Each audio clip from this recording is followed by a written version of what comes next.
சர்வதேச விண்வெளி ஆராய்ச்சி மையத்திற்கு செல்லும் முதல் இந்தியர் சுபான்ஷு சுக்லா மற்றும் ஆக்சியம் 4 திட்டம் குறித்து வரைகலை மூலமாக விளக்குகிறார் செய்தியாளர் செல்வசூரியன். சர்வதேச விண்வெளி ஆராய்ச்சி மையத்திற்கு செல்லும் முதல் இந்தியர் அப்படின்ற பெருமையை பெறுகிறார் சுபான்ஷு சுக்லா. 140 கோடி இந்தியர்களின் பெருமையை இவர் சுமந்து பறக்க இருக்கக்கூடிய சர்வதேச விண்வெளி ஆராய்ச்சி மையத்தை முதல்ல நம்ம பார்த்துடலாம். 1990களில் சோவியத் காலகட்டத்தில் இந்த சர்வதேச விண்வெளி ஆராய்ச்சி மையம்ன்றது கட்டமைக்கப்படுகிறது. பூமியிலிருந்து 400 கிலோமீட்டர் தொலைவில் புவி தாழ்வட்ட பாதையில் மணிக்கு சுமார் 26,000 கிலோமீட்டர் வேகத்தில் இந்த ஆராய்ச்சி மையம்ன்றது பயணிச்சுக்கிட்டு இருக்கு. இந்த ஆராய்ச்சி மையத்துக்கு தற்போது வரைக்கும் பார்த்தோம்னா 270 விண்வெளி வீரர்கள் அங்கு சென்று தங்கி ஆராய்ச்சிகளை மேற்கொண்டு இருக்கிறாங்க. இதில் முக்கியத்துவம் வாய்ந்தவர்களாக நம்ம பார்க்கக்கூடியது இந்திய வம்சாவளியைச் சேர்ந்த சுனிதா வில்லியம்ஸ் மற்றும் கல்பனா சாவ்லா. இவங்க 2 பேரும் இந்திய வம்சாவளியை சார்ந்த அமெரிக்கர்களாக அங்கு சென்றாங்க. ஆனால் 1984ஆம் ஆண்டு ஒரு இந்தியர் விண்வெளிக்கு போயிருக்கார். இவரை பற்றி பெரிதாக நமக்கு தெரியாது. அவர்தான் ராகேஷ் சர்மா. ரஷ்யாவின் உதவியுடன் முதல் விண்வெளிக்கு சென்ற இந்தியர் இவர்தான்.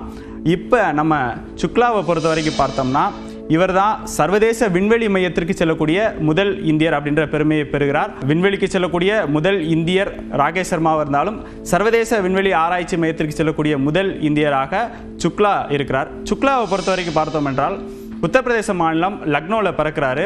1999 அந்த நடைபெற்ற கார்கில் போரில் இவர் இந்திய இராணுவத்தின் மீது தீவிர பற்று கொள்கிறாரு. அதன் அடிப்படையில் தான் விமானப்படையில் இணைகிறார். விமானப்படையில் இணைஞ்சு 15 ஆண்டுகளாக விமானியாக பணியாற்றுகிறார். விமானியாக பணியாற்றி MiG-29, MiG-21, சுகோய் Su-30 உள்ளிட்ட போர் விமானங்களை இயக்கக்கூடிய ஒரு திறன் வாய்ந்த பைலட்டாக இருக்கிறார். அது மட்டும் இல்லாமல் 2000 மணி நேரம் பறக்கும் அனுபவம் கொண்ட ஒரு மிக தெளிவான ஒரு பைலட்டாக இருக்கிறாரு சுக்லா. சுபான்ஷு சுக்லா பயணிக்க இருக்கக்கூடிய இந்த ஆக்சியம் 4 திட்டம் அப்படின்னா என்னன்னு பார்த்தலாம். நம்ம ஏற்கனவே சொன்னோம் 1990களே இந்த விண்வெளி ஆராய்ச்சி மையம் கட்டமைக்கப்பட்டிருக்கனால இது பழசாயிடுச்சு. 2030ஆம் ஆண்டோட இதோட பணியை நிறைவட இருக்கிறது. அதனால புதிய விண்வெளி ஆராய்ச்சி மையத்தை கட்டமைக்க இருக்கிறாங்க. அதற்கான பணிகளை தான் இந்த ஆக்சியம் அப்படின்ற இந்த தனியார் நிறுவனம் மேற்கொண்டிருக்கு. அதற்கான பணிகளை மேற்கொள்வதற்காகவும் அதற்கான ஆராய்ச்சிகளை மேற்கொள்வதற்காகவும் தான் இந்த 4 பேர் கொண்ட குழுவினர் அங்கே பயணிக்கிறாங்க.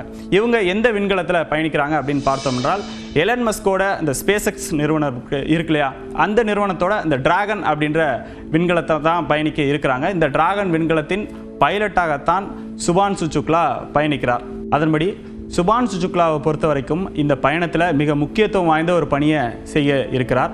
அந்த குழு மொத்தம் 4 பேர் கொண்ட குழு இருக்கு இல்லையா, அந்த குழுவினரை பாதுகாப்பாக சர்வதேச விண்வெளி மையத்திற்கு அழைத்து செல்வதும் மீண்டும் பாதுகாப்பாக பூமிக்கு அழைத்து வருவதுமான முக்கியமான பணியை செய்ய இருக்கிறார். இவர் தான் இந்த சர்வதேச விண்வெளி மையத்திற்கு செல்லக்கூடிய அந்த திட்டத்தில் பைலட்டாக இருக்கிறனால இவர் தான் அந்த டிராகன் விண்கலத்தை மொத்தமாக இயக்க போகிறாரு. அதன் காரணமாக இவர் இந்த திட்டத்தில் மிகவும் முக்கியத்துவம் வாய்ந்த ஒரு நபராக இருக்கிறார். 140 கோடி இந்தியர்களின் கனவையும் 41 ஆண்டுகால எதிர்பார்ப்பையும் சுபான்ஷு சுக்லா நிறைவு செய்து இந்தியர்களுக்கு பெருமை சேர்ப்பார் என எதிர்பார்க்கலாம்.